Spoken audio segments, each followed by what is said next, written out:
I'm going to share the story of what my family did to me because they were so hateful to me that it was impossible not to see them for what they were. And I think that telling this story is going to prove that to you.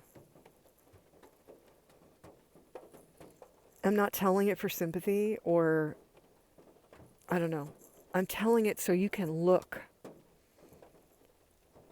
at these elements within your own lives and see if any of it applies, okay? Because without being as psychic as I am, I never would have decoded it. I never would have seen it. I never would have broken the spell. It was a spell.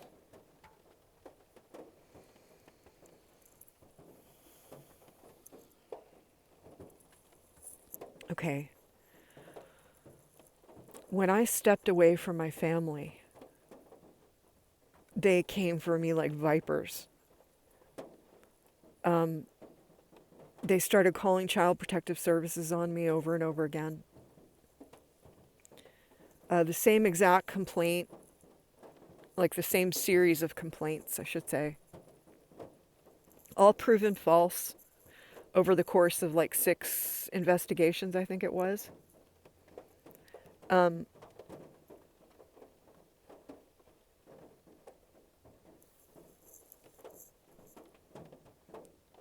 My father took my car.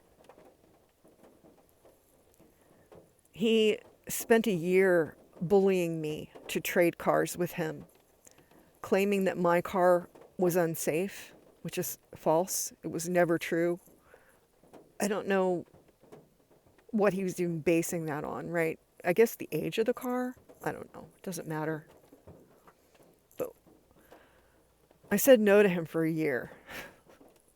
Who has to say no? Yeah, it doesn't matter. One day I got a flat tire on a back road with no shoulder, and as a single mom with a toddler, it was harrowing. When I got to my parents' house, he did the whole thing about trading the car, and I did. I was stupid and I traded cars with him. When I signed my title over, he told me he would sign his title after dinner and put me off. And then after dinner, he put me off again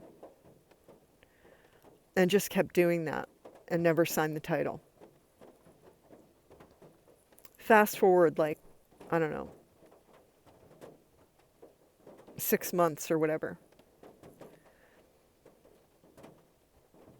My mother said something vicious to me.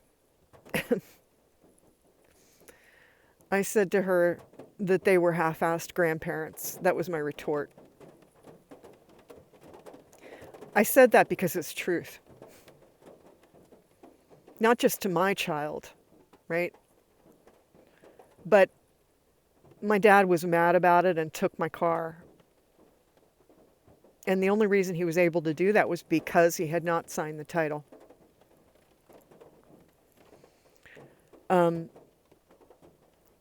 This was at the beginning of the pandemic, and he left us without a car. I want to say it was like 6 or 7 months. Whatever. He finally, I spoke to him about how he was hurting my daughter. She's homeschooled. She was homeschooled.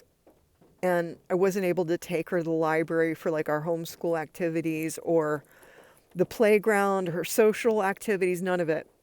And that's when he gave me this car that, I don't know, it's worth maybe $500. I never would have traded for this car. Not that I need a fancy car. I don't, but no one could call this car safe.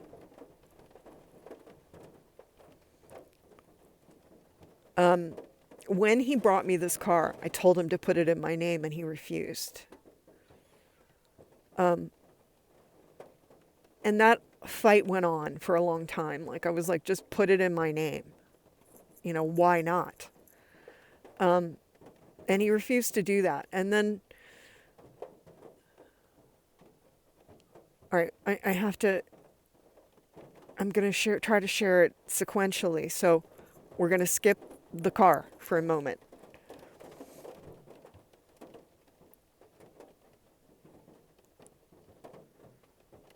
My father, I had a bad car accident and I won a $300,000 settlement. And I bought a house. Not with all of it. I used, I think it was like 35,000 of it to put a down payment on a house. A house my father pressured me to buy.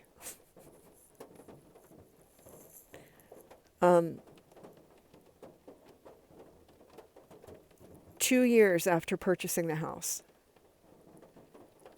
my father took a document that I don't know how he got.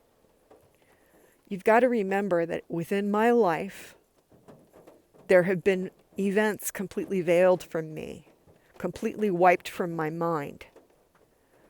So I will probably never be able to answer how he got my signature on this document. But 2 years after buying the house, he has a document somehow that says that I sold it to him for $10. I didn't. I didn't sell the house to my father 2 years after buying it. I'm not some kind of house flipper or something like that. I was living in this house for 20 years before I knew anything about that document. He had reported it with the state recorder's office and just sat on that for 20 years. He then sold the house out from under me and my daughter, kept the $200,000. I fought that in court and lost that proceeding because my brother and my father perjured themselves under oath and created fake documentation that made it look like my father had been paying for the house from the moment I bought it, and paying all of my utilities for me.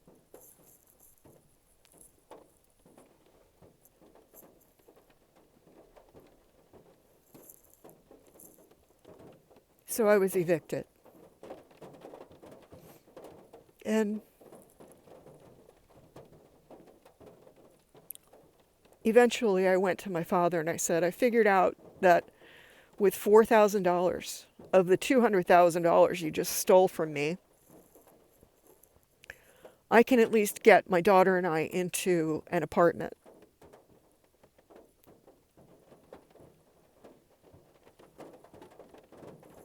And my father told me that he didn't have any of that money left, that he was going to have to declare bankruptcy. Now, this was 6 months after getting that $200,000. Maybe 6 months, maybe not even that long.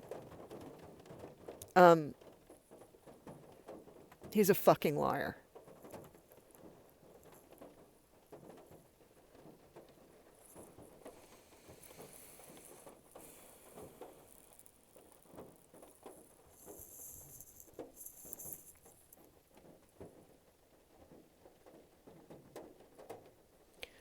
I knew that my child couldn't possibly navigate the life that I'm living now.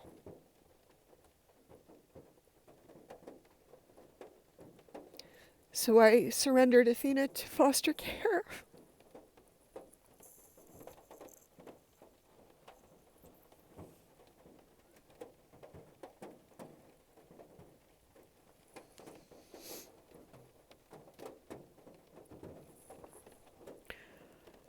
Before doing that, I tried a lot of different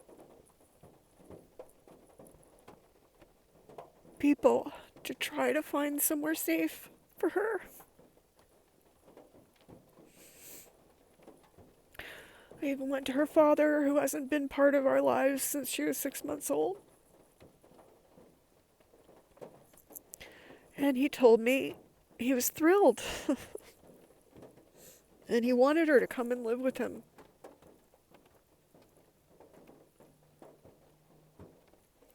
And for 6 months, he told me that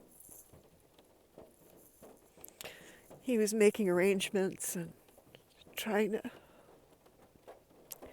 pave the way for it, for her. And I finally realized that he was blowing smoke up my ass, and I realized that she was going to have to go in foster care.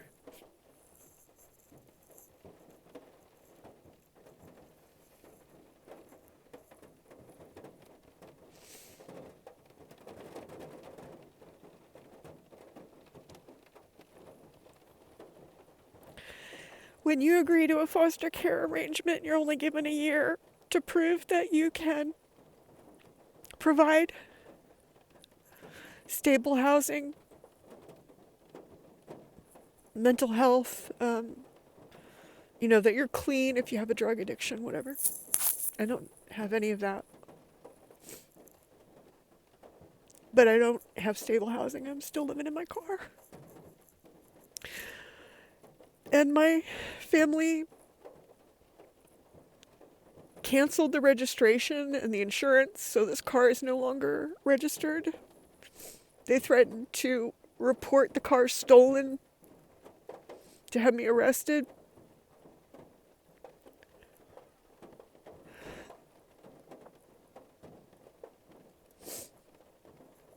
This is the car that I am surviving in.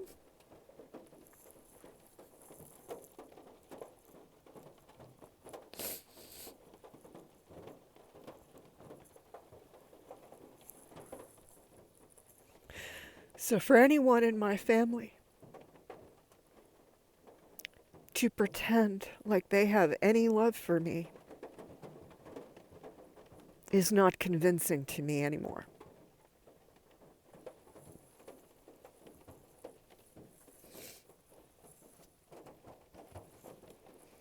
And it's not just my family.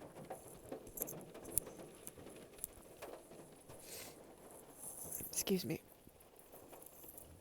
There are people throughout my life who are operating like handlers. People who seem to have the only mission of affecting my mental health and my well-being.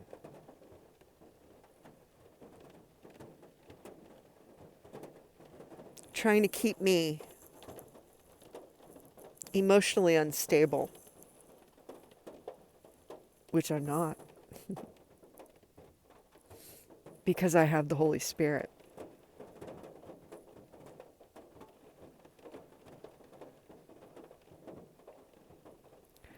But my experience and my testimony is meant to serve like a canary in the coal mine. I am a walking red flag. And I want you to look at anyone toxic in your life, even if it's subtle, and start really evaluating if they're what they look like.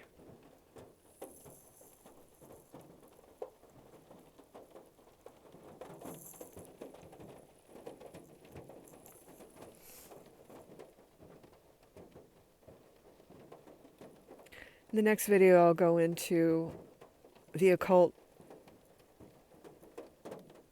and what I believe has taken place here, because I think I've decoded that too. And you can evaluate for yourself whether I'm some crazy lunatic living in her car or I'm the first person to break the fucking matrix.